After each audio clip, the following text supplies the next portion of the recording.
Most people who grow ginger never prune it at all. They plant the rhizome, water it, and just let it do its thing. And honestly, you can get away with that. But here's what happens when you don't prune. You end up with a tangled mess of foliage, smaller rhizomes, and a plant that's working a lot harder than it needs to. In this video, I'm going to walk you through exactly how to prune ginger for maximum yield and plant health, covering everything from understanding the plant's anatomy to end-of-season care. Plus, stick around to the end, where I'll show you how to use those pruned ginger leaves to make a delicious tea that most gardeners just throw in the compost. Let's get into it. Ginger is one of the most rewarding plants you can grow, whether you're in the ground in a warm climate or growing in containers like I do. And the good news is that pruning ginger is actually much simpler than pruning something like a tomato. Once you understand how the plant grows and what each cut accomplishes, you'll feel confident making decisions that lead to bigger, healthier rhizomes. So let's start by understanding exactly what we're working with. Before we get into the actual pruning techniques, I want to spend a minute talking about how ginger grows, because once you understand this, everything else makes a lot more sense. Ginger is what we call a rhizomatous plant. That means the part we eat, the ginger root, is actually a modified underground stem called a rhizome. When you plant a piece of ginger, that rhizome sends up shoots, and each shoot becomes what looks like a bamboo-like stalk with long, narrow leaves coming off of it. Now here's what's important to understand. Each one of those stalks is connected to a section of rhizome underground. So when you see 5 or 6 stalks coming up from your ginger plant, that means you've got 5 or 6 sections of rhizome developing below the soil. The more energy those stalks can capture from the sun and send down to the rhizome, the bigger and more flavorful your harvest will be. But here's the catch. Just like with any plant, not all growth is productive growth. You might have some stalks that are old and yellowing, not really photosynthesizing much anymore. You might have some that are so crowded together they're shading each other out. And you might have some that are just taking up space without adding much to the plant's overall productivity. Think of it like a team. You want everyone pulling their weight. When you prune ginger, you're essentially removing the team members who aren't contributing, so the ones who are can do their job even better. Now let's talk about timing, because when you prune matters just as much as how you prune. Ginger has a pretty distinct growth cycle that you need to work with, not against. If you're growing ginger in zones 9 through 12, where it can stay in the ground year-round, you'll see active growth from spring through fall, with the plant going semi-dormant in winter. If you're in cooler zones and growing in containers, your ginger will follow a similar pattern, just compressed into whatever warm season you can give it. The best time to do your main pruning is during the active growing season, typically from late spring through early fall. This is when the plant can recover quickly and redirect its energy. I usually do my first real assessment of the plant about 2 to 3 months after planting, once it's established and putting on good growth. At that point, you can see which stalks are thriving and which ones are struggling. Now there's one type of pruning you can do anytime, and that's removing completely dead or dying foliage. If you see a stalk that's turned completely yellow or brown, you don't need to wait for the perfect moment. Get it off the plant. It's not doing anything useful, and it's just an invitation for disease. But for more aggressive pruning, like thinning out healthy but crowded stalks, you want to do that during active growth when the plant has the energy to respond. One thing I'd avoid is heavy pruning right before your growing season ends. If you're in zone 7 or 8 and your ginger is going to experience cool temperatures in October, don't do a big pruning session in September. The plant needs that foliage to photosynthesize and send energy down to the rhizomes before it goes dormant. You want those rhizomes as plump as possible going into winter. Let's talk about what you'll need before you start pruning. The good news is you don't need much. For most ginger pruning, A sharp pair of pruning snips or garden scissors is all you need. The key word there is sharp. A dull blade will crush and tear the plant tissue instead of making a clean cut, and that damaged tissue becomes an entry point for disease. I keep a dedicated pair of snips just for my ginger and other edibles, and I sharpen them at the beginning of each season. You'll also want to have some rubbing alcohol or a diluted bleach solution on hand to sterilize your blades.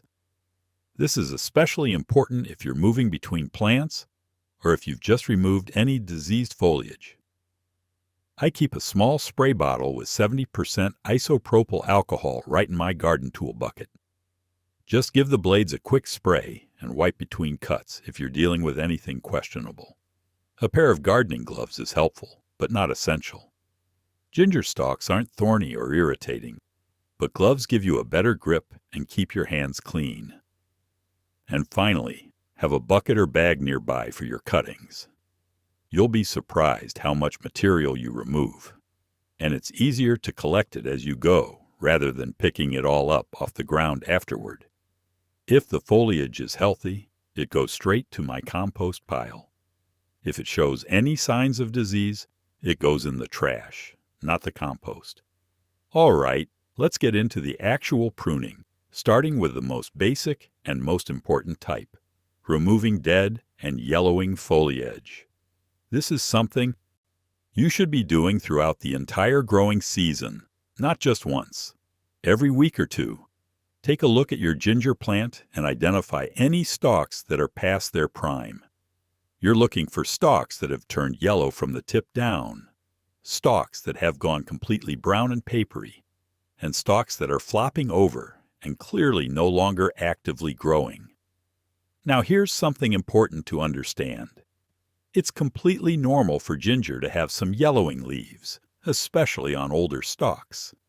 Ginger grows in cycles. A stalk emerges, it photosynthesizes for a while, and eventually it starts to decline as the plant puts its energy into newer growth. So don't panic if you see some yellow. That's just the plant's natural process. What you're looking for are stalks that are more yellow than green, or that have stopped growing entirely.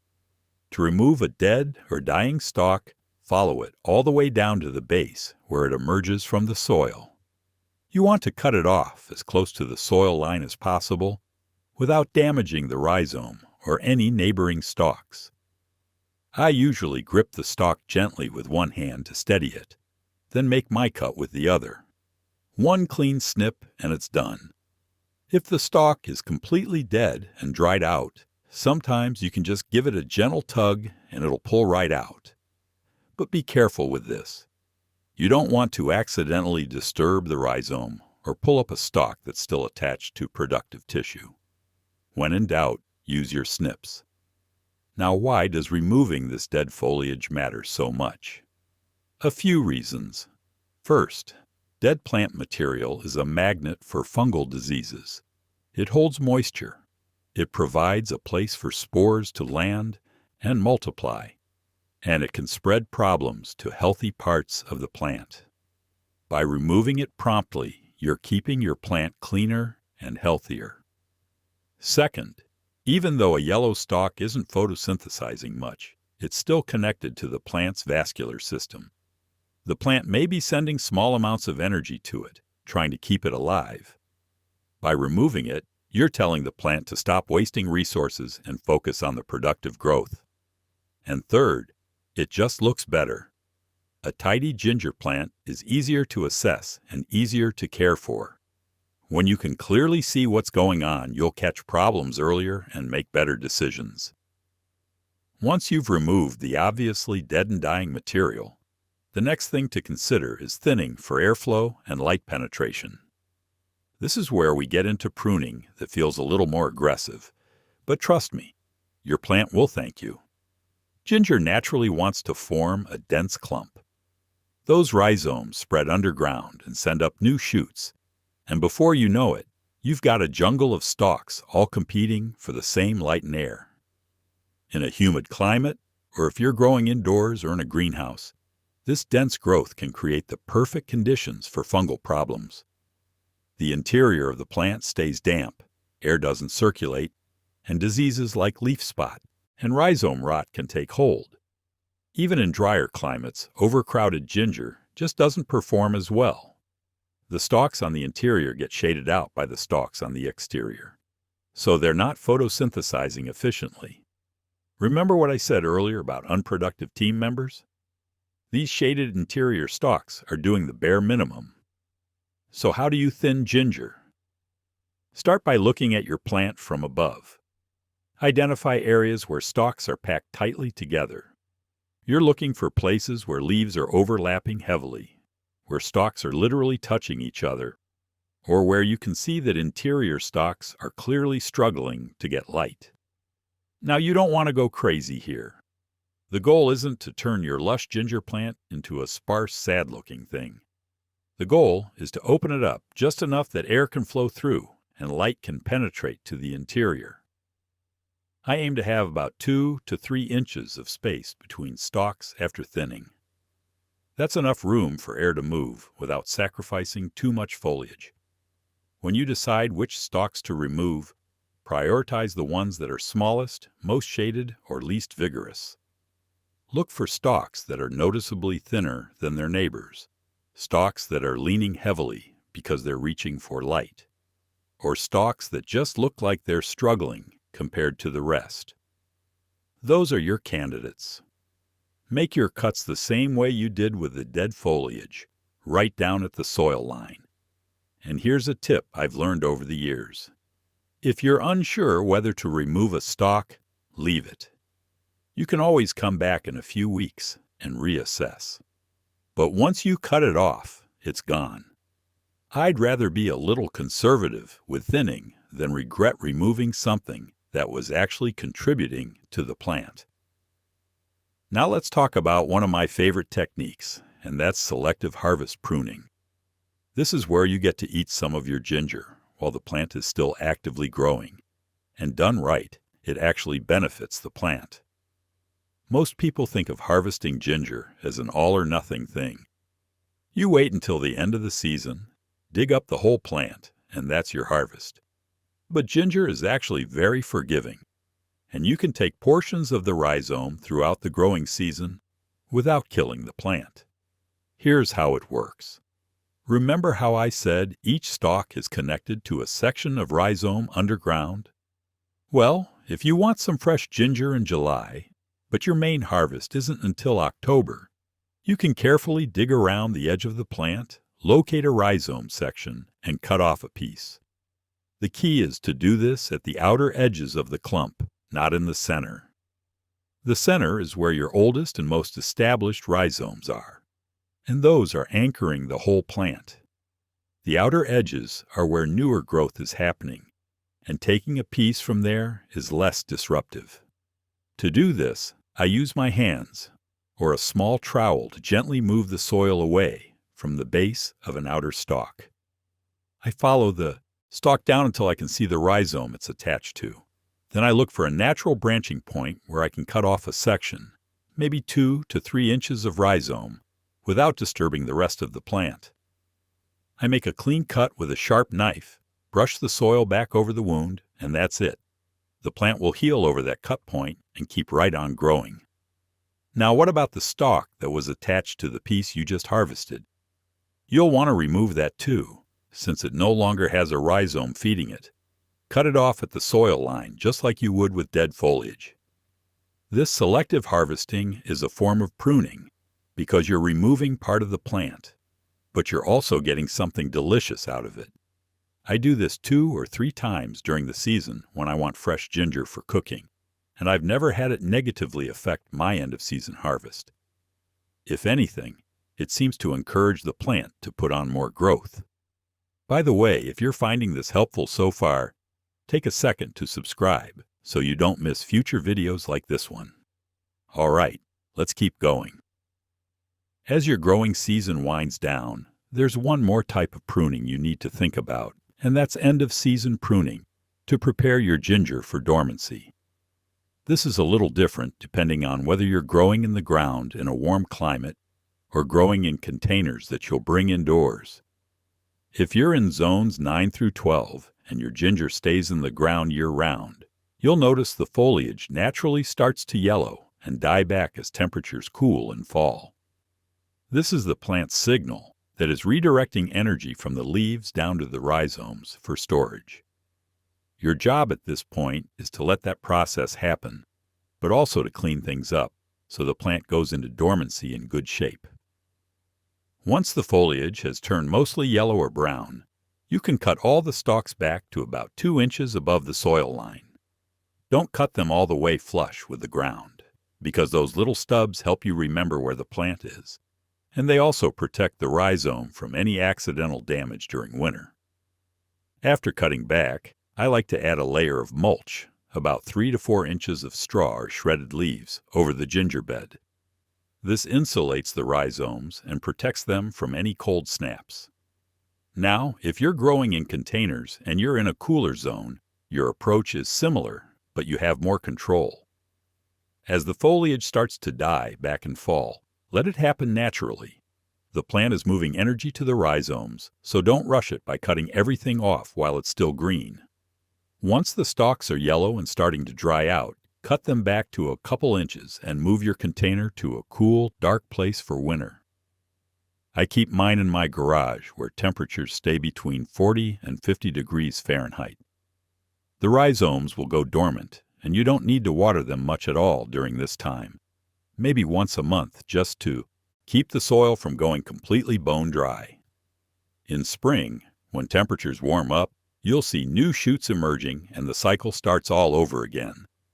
Let's talk about some common problems you might run into and how to handle them. First, yellowing leaves that happen too early in the season. If your ginger is turning yellow in the middle of summer when it should be lush and green, that's usually a sign of overwatering or poor drainage. Ginger likes consistent moisture, but it absolutely cannot sit in waterlogged soil. Check your drainage, cut back on watering, and remove the yellowing stalks so the plant can focus on healthy growth. Second, brown leaf tips. This is almost always a humidity issue. Ginger is a tropical plant and it loves humidity. If you're growing indoors or in a dry climate, the leaf tips will crisp up and turn brown. It's mostly cosmetic, but you can trim off the brown tips with scissors to keep things looking tidy. Increasing humidity with a pebble tray or occasional misting helps prevent it. Third, stalks that flop over even though they look healthy. This usually means the plant is reaching for light. Ginger wants bright, indirect light or filtered sun. If it's not getting enough, the stalks will stretch and become weak. Move your plant to a brighter location and stake up any floppy stalks until they strengthen. Fourth, mushy or rotten spots at the base of stalks. This is rhizome rot, and it's serious. It's caused by overwatering, poor drainage, or contaminated soil. Remove any affected stalks immediately, cutting well below the rot into healthy tissue. Let the wound dry out and improve your drainage situation, or you'll lose the whole plant. Fifth, pests like aphids or spider mites on the leaves. These aren't super common on ginger, but they can happen, especially indoors. A strong spray of water knocks off most aphids, and spider mites can be controlled with neem oil. Remove any heavily infested stalks to prevent spread. Now for that bonus tip I promised you at the beginning. Don't throw away those healthy ginger leaves you pruned off. You can use them to make a delicious and aromatic ginger tea. Here's how I do it. Take a handful of fresh ginger leaves, about 5 or 6 of them, and rinse them off. Chop them roughly into 2-inch pieces and add them to a pot with about 4 cups of water. Bring it to a boil, then reduce the heat and let it simmer for 10 to 15 minutes.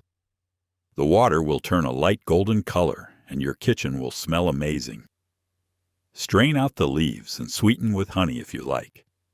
This tea has a subtle ginger flavor, lighter than tea made from the rhizome, but really refreshing. It's also supposed to have some of the same digestive benefits as regular ginger. I make a batch of this every time I do a big pruning session, and it's become one of my favorite parts of growing ginger. Something that would have gone in the compost becomes a delicious drink. So that's everything you need to know about pruning ginger for maximum yield and plant health. We covered understanding how ginger grows, the right timing for different types of pruning, removing dead foliage, thinning for airflow, selective harvest pruning, and end-of-season care.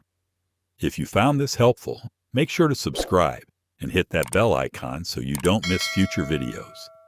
I'd love to hear from you in the comments. Do you prune your ginger, or have you been letting it grow wild? Drop your experience down below, and if you have any questions, I'll do my best to answer them. Thanks so much for watching, and I'll see you in the next one.